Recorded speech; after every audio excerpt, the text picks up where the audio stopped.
Yo, what's up, guys? Nate here. So, the talk of the Pokemon universe right now is Logan Paul's live stream that happened last night of him opening a first edition base set booster box, which was pretty insane. Yeah, there was a Charizard pulled, but there's more that happened last night than I think people realized. For one, the rapper Logic actually opened up an unlimited base set booster box. We saw Rhyme Style kind of chime in there, and so that was kind of cool to see. More and more people just coming into the Pokemon world of, opening these packs, just getting that enjoyment. A lot of people just going back and reliving those memories. But during Logan Paul's live stream, there was also a Charizard that was for sale. None other than the first edition base set Charizard PSA 10, guys. And this set another record. As you can see here, Logic breaks major Pokemon record with $226,000 Charizard card purchase. Yeah, guys. Now that is a pretty hefty buyer's premium.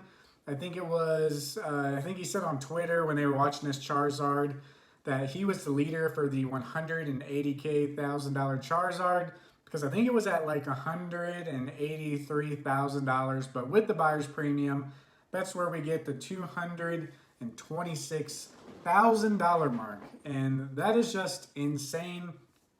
Crazy once again that it went to another famous person who's trying to build up their collection or revamp that inner itch that they had for Pokemon, reliving that. So yeah, we're seeing once again another big name coming into the Pokemon world. And Logan Paul's live stream, I mean, say what you want about Logan Paul, but his Pokemon content and the way he expresses Pokemon, you can tell it's pretty genuine. And that's something Pokemon brings out of us. I don't really know how to explain it. Like, no matter what you're known for or some bad marks that you might have on your career or whatnot, Pokemon does such a great job to capture our inner self and all the good qualities that we may have had when we were a kid before everyone gets corrupted by the world. All those good qualities that you had for the love of Pokemon back in the day. It just has a natural way of bringing those out in people. And that's what I just love about this hobby. You can tell Logan Paul, he's, honestly a good guy most of the time. His content choices are a little sketchy sometimes, but overall, he's just kind of chasing the fame. That's kind of what YouTube does to you. Some of his controversial videos, he just gets caught up in it. But you can tell he's really genuine about the Pokemon stuff. And it's really awesome to see Logic hop in here with the first edition Charizard. And that's kind of where I want to lead this conversation. I kind of mentioned it in my last discussion video that I wanted to hop in and just kind of give you guys a little talk, one-on-one talk, what I think this means for the hobby, what I think all these big celebs getting into the hobby mean for casual guys like us. So let's go ahead and hop into that, guys. And I'm just going to kind of go over a few things. Some things that concern me, some things that are actually great about this news, and just moving forward with the hobby. So yeah, first off, the exposure here that we're having in Pokemon in 2020 is just ridiculous. Like I said, love or hate Logan Paul, his content about Pokemon is genuine. If you did not tune into the live stream, it was pretty much a constant 200,000 viewer population going on in that live stream. So yeah, a lot of times, especially in the middle there for a while, it was up to 300,000. So we're talking a steady stream of 250,000 people watching Logan Paul open up these Pokemon cards throughout the whole thing. Think about this, guys.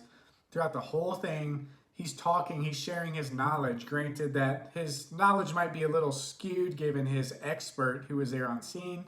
Those of you guys who've seen it and know the guy kind of know what I'm talking about. But if you're new to the hobby and you're kind of taking this expert that Logan had, the Pokemon guru, you're taking his word for word about the worth of some of these cards, take that with a grain of salt. Granted, he does have a lot of nice stuff and a lot of experience with the prices and whatnot. But this is a guy who is so super hype on Pokemon. He very well may be right, but it's simply uncharted territory. We do not know where Pokemon is going to be going by Christmas. We can't say, Charizard is going to be 200,000 indefinitely. It's going to be $500,000 by Christmas. Buy them all up right now. Nobody can say that. This is uncharted and unprecedented and unpredictable territory that we are heading in. And it's like a famous Warren Buffett quote that I always come back on. So, a nugget of wisdom that Warren Buffett has passed along more than once. You only find out who is swimming naked when the tide goes out. And I kind of definitely got that feeling with this guy last night. He's definitely a player in the Pokemon world. He's made some big sales. Logan bought a couple of his stuff. But when this tide goes out, guys, we'll really see who's swimming. And the skinny dippers are going to be hurting. But that said, this market might not be going down ever. Logan Paul actually mentioned how he kind of believes that the market's going to kind of grow, plateau, grow, plateau, grow, plateau. We're never going to truly see a downtrend. I do not really agree with that. Naturally, we're kind of due for a downtrend. Granted, we just seen stacks on stacks on stacks of hype building up to all these Pokemon, all these new guys in Pokemon opening all this stuff up, especially the famous people here lately. And that traction's only going to pick up moving forward. Going back to what I was starting to say, during this live stream, Logan was constantly talking about his terminology, whether he was getting it from his source or not. He was talking about, thick and thin stamps, error cards, misprints, or where they're misprinted that were never fixed. For instance, the length, Bulbasaur and Kakuna.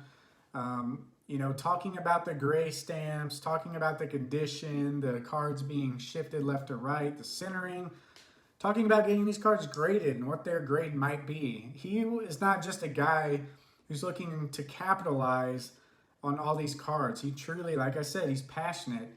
And even if a casual watcher, a casual fan of Logan's is just tuning in, they're hearing all this terminology that one might not even know about until you're actually on the deep dive of Pokemon. So someone who just is on the outside world just saying, oh, this is just a piece of cardboard. Yeah, I remember Charizard. They're not thinking about how in-depth it is. You just buy the cards, that's it. No, there's all these variants that play into it, all this rarity that plays into it, the chance of not getting graded right, kind of giving the signal that he's opening these cards, which he did have a nice booster box, guys. That booster box was pretty beautiful. I know I really couldn't see what the camera angles they were having, but I wasn't really seeing many print lines off the bat. That box, really the only thing it had on some of the hollows was right to left shift or left to right shift. He's talking about, all these packs being open, not being tens. That will get someone thinking wait, you just open a pack and it's not guaranteed to be a 10? Cards should be perfect out of the pack, right? So just that little thought could really string together a whole bunch of things. Just think wait a second, he just opened this and he's thinking it's not even going to get a 10. Let me look up how much is a 10 versus a 9? Why are these cards not guaranteed to be a 10 if they've been in the pack if you haven't touched them all these years? Why are these little differences, such a big difference in the long run? Why is there thin, you see what I mean? It just compiles like Pokemon has been doing over the last few months. There's a little interest here. We've kind of had us PokeTubers talking about the product, showing the product. Pokemon Go comes out 2016. We see a little hype. We see a little dial back. We see more of a hype. All these new sets coming out are getting better and better. They're starting to target more the collector side of the hobby. All of a sudden, we got these big names coming out, and it's just stacks on stacks on stacks.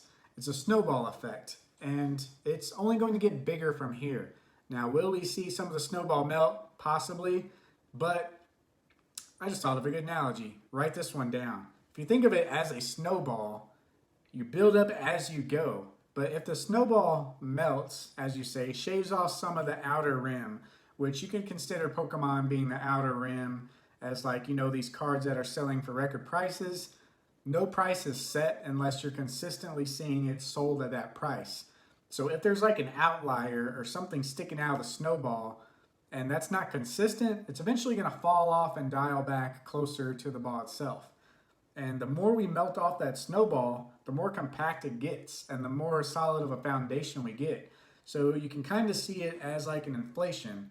2016 came, we picked up a lot of people and it kind of contracted a bit, kind of packed it together. But going forward, that snowball, as you could say, is stronger than ever. It's more compact than ever. And the core of the hobby was at its best. Moving forward, we just pick up more and more and more. And now we're just way expanded. So even if we contract a little bit, we're not going to probably go back to our 2016 prices. But it's going to be interesting to see, any contraction or any pullback and rebound from that pullback or stability at the pullback. That just adds more solid basis to our hobby, guys. That's healthy. That's what things should be doing. If we keep going up like this, people get scared of inflation, either dump their cards, but determining that is really the biggest problem. Obviously, no one can tell the future, but with all these big guys jumping in, we don't really know where the top's at. It seems like every week we're just seeing something else, something else, something else. And Logan Paul, over the next 4 weeks, said he's going to be uploading a couple new videos. He has been buying other stuff that he hasn't really been letting on. And he straight up told us in the video before this one yesterday that he was worried about coming out and telling everyone that he was buying these first edition base set boxes because he was scared of people buying them up. That's literally what he's doing. And he's already catching on like, hey, I have all this money and I could just buy these up. These are already going up exponentially and there's not very many out there. So what is stopping me from just buying all these up and hoarding them and then having pretty much the world's supply of booster boxes that are on the market? So he's realizing that. A lot of people are going to be realizing this. And I don't know how close of attention you guys were paying to that live stream, but around the 1 hour and 24 mark, I actually got this clip where Logan checks his phone. And this is kind of weird that I noticed this, but I was like, I wonder who he had on his phone. He very clearly showed that to the camera on the live stream, which I don't think he meant to do. He was kind of caught up in the moment. But you can see here, Steve Aoki is talking about something with cards and coffee. And if you notice, he's a big guy in the music industry, among other industries.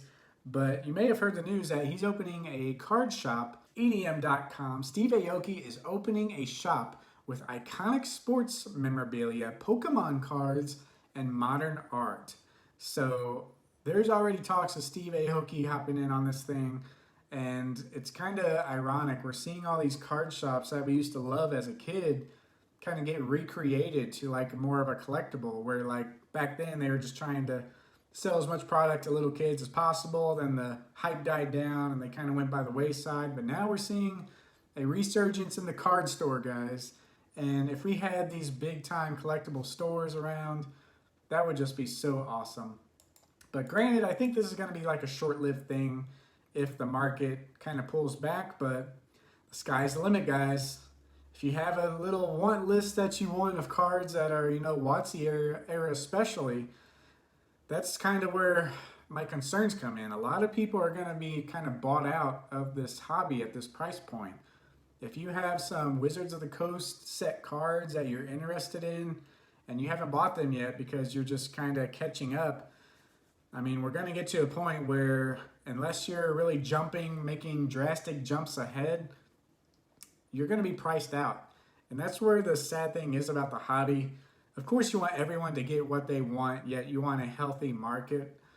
So the healthy market aspect comes because there is a cheaper option. We had Evolutions, Charizards, are still those guys. But overall, in the long run, I mean, it is good to have this much health in the hobby and kind of something that breaks the barrier between like old school and new guys.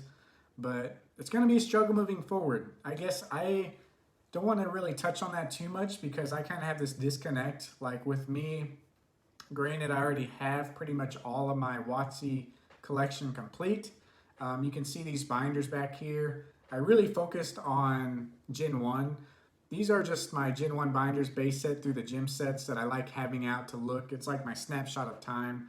But I already have like a complete first edition base jungle fossil. Like I have all my wants of WotC pretty much. So I'm kind of biased into thinking that, I can only imagine someone like me who's diehard Watsy, wanting these cards and just seeing these prices right now would be really disheartening. So I feel for people out there, but we do have cheaper options. You know, unlimited sets are great. But yeah, people are just going to be priced out, and that's just a simple fact. That's the way life works. Granted, I feel like a lot of those people were already in the game, so that's kind of the benefit we have. You know, I started YouTube 2011, I think it was, for Pokemon, and I've been on and off ever since, and finally wound up with this channel. But a lot of us back then, we weren't really getting recognition. We weren't really, you know, experiencing a market like this. We were just buying cards because we loved them. Literally like 30 something base set Charizards that were probably PSA 7 quality or more. Bought them probably around $10 to $20 a piece. Just started hoarding them because I had this section of my God binder in the back that was blank. And me being kind of OCD, I hate blank spots and binders, so I just started filling up with base set Charizards for whatever reason. Sold them all for about $30 to $40 a piece. I thought I made out like a bandit, and here we are. A base set Charizard is a couple $100 in that condition, and the world's crazy. So, yeah. That's kind of a lot of rambling for me, guys. I don't know if I got any point across. I don't know why you're still listening. But we'll see you in the next video. If you want to stick around, sure to subscribe. Peace.